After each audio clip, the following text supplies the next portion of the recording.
Hello po mga kalodi yan. Magandang araw po sa ating lahat and welcome po sa aking channel. At ngayong araw ay pag-uusapan natin mga ka-idol kung ano nga ba yung mga kailangan natin, mga requirements kung tayo ay mag-a-apply abroad. Yan. Unang-una po mga ka-idol, gumawa po ako ng listahan. Yan. Para wala po tayong ma-miss kahit na isa. Unang-una sa aking listahan mga ka-idol is dapat meron kang pasaporte. Siyempre, kung merong passport mga ka-idol, madali ka talaga makakapag-apply kumpara naman sa yung magpapagawa ka pa lang, di ba? At saka mostly mga agency is need talaga ng passport kung ikaw ay mag-a-apply abroad. Disclaimer lang doon sa mga mag-a-apply ng DH o example like bago ka pa lang, first timer. Okay lang po yan mga ka-idol kasi sinasagot naman po ng agency yung pagpapagawa ng passport. Pero kung gusto mo ng mabilisan at mabilis kang makaalis, dapat may passport ka na. And doon naman sa mga sa mga skilled work ang a-applyan, mostly talaga dapat ready passport ka na. Hindi pwede yung wala kang passport. Yan. Nasaan na tayo mga ka-idol yan? Tinawag lang ako ng aking nanay.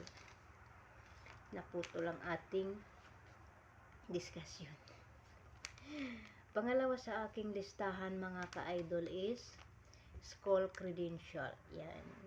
Kung ang a-applyan mo is like skilled work, kailangan meron kang mga diploma. Kung undergraduate ka naman, kailangan meron kang transcript of record.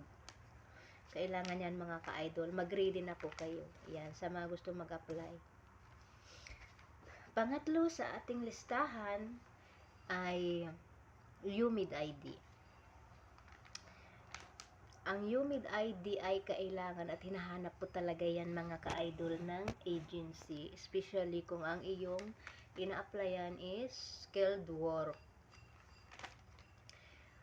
Ang pang-apat sa ating listahan mga ka-idol ay walang iba kundi ang iyong PSA o di kaya naman ay iyong birth certificate. Pero kailangan talaga mga kalodi ko yung PSA na talaga kasi yun yung pinaka-updated na ngayon.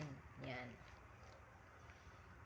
Ang panglima sa ating listahan is yung iyong marriage certificate. Yan. Hinahanap yan syempre kung ikaw ay kasal. Kailangan mag-ready na kayo mga ka-idol. Pang-anim sa ating listahan ay hindi mawawala ang ating NBI. Yan, dapat mag-ready na kayo galing sa NBI office. Ang pampito ay ang ating voters ID. Disclaimer lang pala mga ka-idol doon sa mga domestic helper ang a-applyan. I think no need UMID ID kasi as a domestic helper ako, hindi ko na kinailangan yun. Pero ang ginamit ko is voters ID yan. Hinahanap talaga nila yan mga ka-idol. Or okay lang kahit hindi voters ID, basta government ID. Yan, pwedeng-pwede po yun mga ka-idol. Itong sinasabi ko sa inyo na kailangan ng voters ID, kailangan ng UMID ID is for mga skilled work lang po. Yan. Yung pangwalo sa ating listahan na kailangan dapat meron ka kung mag-a-apply ka sa abroad. Yan mga ka-idol is yung EREG certificate. Then yung PIOS. Magkakambal po talaga yan mga ka-idol. And disclaimer ko lang din po, itong EREG at saka EREG certificate at saka itong PIOS is ipoprovide mo lang siya kung ikaw ay skilled work ang iyong a-applyan. Pero kung ikaw ay nasa domestic helper ang iyong a-applyan, agency na po yan ang tutulong sa iyo na makakuha niyan. Ang pangsiyam sa ating listahan mga ka-idol is ang COE o Certificate of Enrollment. Yan. Siyempre, kailangan mayroon kang experience. Pero may mga agency naman, mga kaludi ko na hindi sila naghahanap ng Certificate of Employment. Pero kung may experience ka na, yan, pwede kang kumuha ng Certificate of enrollment, certificate of employment sa iyong pinagtrabahuan para siyempre kung hahanapan ka ng agency, at least meron kang maibigay. Kasi nga po mga ka-idol, pag may COE ka, at least mabilis kang matanggap o ma-approve ng mga sponsor o ng mga employer mo. Yan.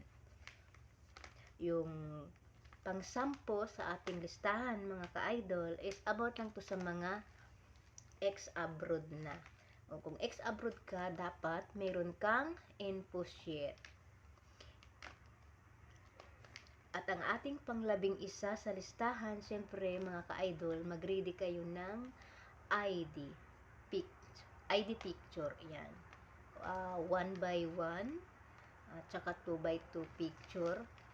Yan, dapat white background, and syempre dapat meron ding passport size, pero ano lang to, yung in case of kailangan, para hindi na kayo mag-uli-uli kung hihingin sa inyo ng agency yan, dapat 3 din na kayo mga ka-idol.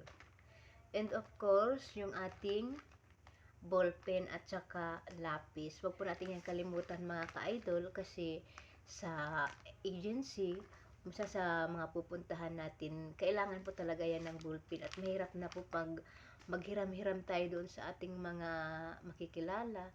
And ano lang yung, kaya sinasabi kong mag-ready kayo mga ka-idol, pag kasi doon na kayo mismo bibili, ay talagang mahal na po ang isang ballpen. Yan. O, sa ngayon mga ka-idol, yan lang yung aking mga nailist ng mga requirements na kailangan. Sa palagay ko naman ay, kung meron ka na ng lahat ng yan, ay pasok ka na mga kalodi ko. O, i-comment mo mga kalodi ko kung meron pa akong nakaligtaan na mga requirements na hindi ko nabanggit sa vlog na ito. Yan. Maraming salamat mga kalodi ko sa panonood. Yan. Salamat! Hanggang sa susunod. Bye-bye!